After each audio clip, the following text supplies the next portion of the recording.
Dostlar selamünaleyküm. İran'la ABD-İsrail ortaklığı arasında yaşanan savaşta son günlerde yeni bir sistem konuşulmaya başlandı. İran'ın yeni kamikaze drone'u Arash-2. Kamikaze drone denince ve İran savaşı denince aklımıza ilk olarak tabii ki Şahit 136 geliyor. Şahit 136 gerçekten etkili bir İHA ama şu an onu çok fazla aşan bambaşka bir potansiyelden konuşuyoruz. Son günlerde İran'ın büyük saldırılarının tamamında Arash-2'lerin kullanıldığı söyleniyor. O yüzden bugün detaylıca bu sisteme odaklanalım. Arash-2 nedir? Nasıl ortaya çıktı? Özellikleri neler? Ve Şahit 136'dan nasıl bir farkı var ki bu kadar büyük hasar bırakabiliyor? Bugün hızlıca bu soruları cevaplayalım.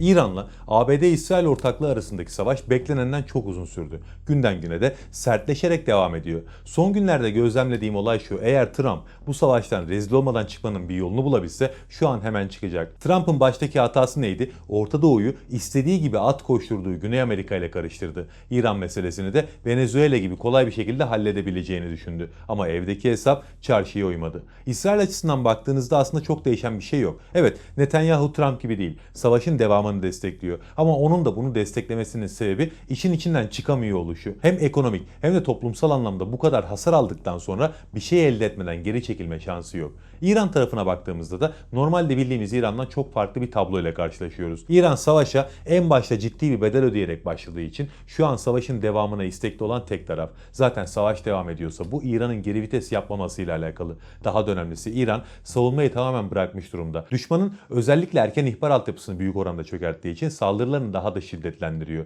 Bir de biliyor ki düşmanın savunma mühimmatları gittikçe tükeniyor. O yüzden de bu fırsatı kaçırmak istemiyorlar. Yani İran'ın sahada çatışmanın dozunu giderek arttırması boşuna değil. Ve bunu da en iyi şekilde gördüğümüz örneklerden biri insansız hava araçlarını kullanma şekilleri oldu. İlk başlarda sahada sadece Şahit 136 dronlarını görüyorduk. Çünkü onlar daha çok doyurma saldırısı yapıyor. İsrail ve ABD tarafının mühimmat stoklarını bu şekilde tükettiler. Ama şimdi meseleyi bir üst boyuta taşıdılar. Yani drone konusunda da bambaşka bir seviyeye getirdiler işi. Ve artık Arash-2 adındaki drone'u konuşmaya ve görmeye başladık. Peki nedir bu Arash-2? Özellikleri neler? Ve Şahit 136'dan daha fazla ne vaat ediyor? İran'ın kamikaze drone konusunda iyi bir noktaya geldiğini zaten son çatışmalarda iyice anlamıştık. Ama bu konuştuğumuz bambaşka bir vuruş yeteneği. İran bugüne kadar Arash-2 ile birçok dikkat çekici saldırı yaptı. Tabi bunların çoğu iddia seviyesinde. Yani vurulan yer doğru, biliniyor. Ama vuran platformun ne olduğu net değil. Sadece iddialar var. Mesela bu ay İran, İsrail'in en önemli uluslararası kapısı olan Ben Gurion Havalimanı'nı başarıyla vurmuştu. Tabi buradaki hedef havalimanı değildi aslında.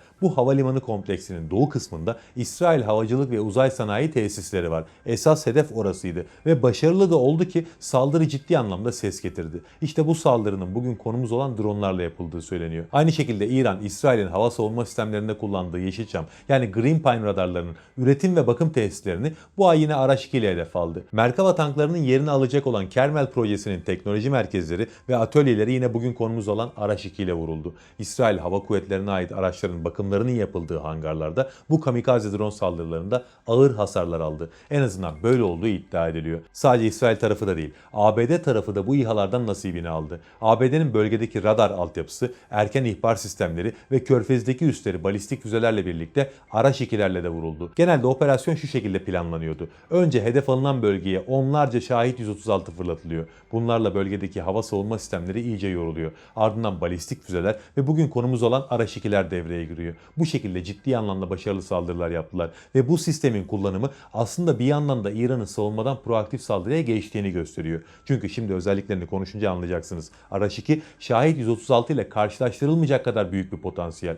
Arash-2 İran ordusu ve İran devrim muhafızları tarafından 2022 yılında operasyonel hale getirildi. Ama ilk defa bu çatışmalarda bu kadar etkin şekilde kullanılmaya başlandı. Bu sistem aslında bir çeşit ağır sınıf dolanan mühimmat. İran'ın Kian serisi İHA'larına dayanıyor kökeni. Özellikle Kian 2 modelinin üzerine inşa edildi. Ama hem itki sisteminde ciddi değişiklikler yapıldı hem de menzil kapasitesi radikal şekilde geliştirildi. Bayağı da büyük boyutları olan bir platform bu. Yaklaşık 4,5 metrelik uzunluğa sahip. 4 metre kanat açıklığı var. Delta kanat yapısına sahip. Bu da hem aracın yüksek stabiliteyle uzun süre havada kalmasını sağlıyor hem de düşük radar kesit alanı elde etmesine yardımcı oluyor. Bu drone'un toplam kalkış ağırlığı 2000 kilogram. Yani sürekli konuştuğumuz Şahit 136'dan ciddi anlamda ayrışan bir drone. Hatta itki sistemini göz önünde bulundurmasak bu drone daha çok bir seyir füzesi kapasitesinde. Platformun dış kaplamasında radar emici malzeme malzemeler kullanılıyor ve gövde geometrisi de keskin hatların olmadığı bir şekilde tasarlandığı için ABD ve İsrail'in hava savunma radarları tespit etmekte çok zorlanıyor. İtki sistemini göz önünde bulundurmazsak dedim. Çünkü Araç 2'yi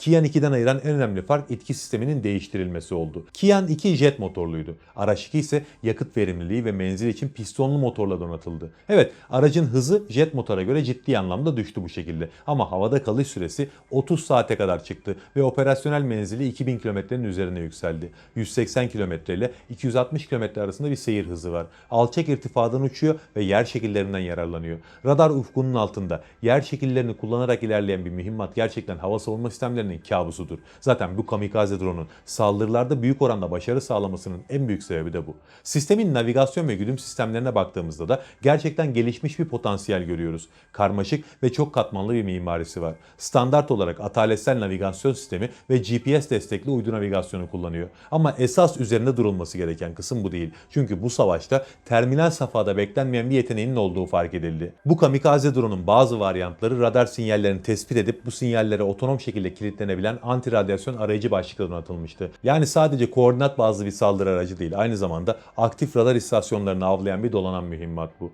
Tüm bu yetenekleriyle hedefini bulduğunda ise çok ciddi bir hasar bırakıyor. Çünkü bu drone Şahit 136 gibi 40-50 kilogram patlayıcı taşıyan bir drone değil. Bu drone 200 ile 260 kilogram arasında harp başlığı taşıyor. 260 kilogramlık yüksek infilaklı bir harp başlığı demek, betonarme korumalı sığınakları delme, büyük mühimmat depolarını infilak ettirme veya enerji tesisleriyle askeri tesisleri tek bir vuruşta servis dışı bırakma kapasitesi anlamına geliyor. Yani gerçek anlamda yıkıcı bir güç bu. O yüzden İran bunu kullanarak savunmadan proaktif saldırıya geçmiş oldu. Mesela İsrail'in Dimona nükleer kompleksi civarındaki hedeflerinde bu İHA ile vurulduğu söyleniyor. Dediğim gibi saldırıların birçoğunda net şekilde bunun kullanıldığını bilmiyoruz. İddialardan öğreniyoruz. Ama bu savaş döneminde sahadan gelen iddialar genelde doğru çıkıyor. O yüzden en azından büyük çoğunluğunun doğru olduğunu söyleyebiliriz. Yani kısaca özetlersek İran'ın kamikaze drone teknolojisinde geldiği nokta ortada. Ama bugün konuştuğumuz Araç 2 bambaşka bir yetenek. İsrail ve ABD bunu engelleyemedi. Çünkü radar ufkunun altında ilerleyerek düşük radar kesit alanının avantajını da kullanarak hedefine ulaşıyor.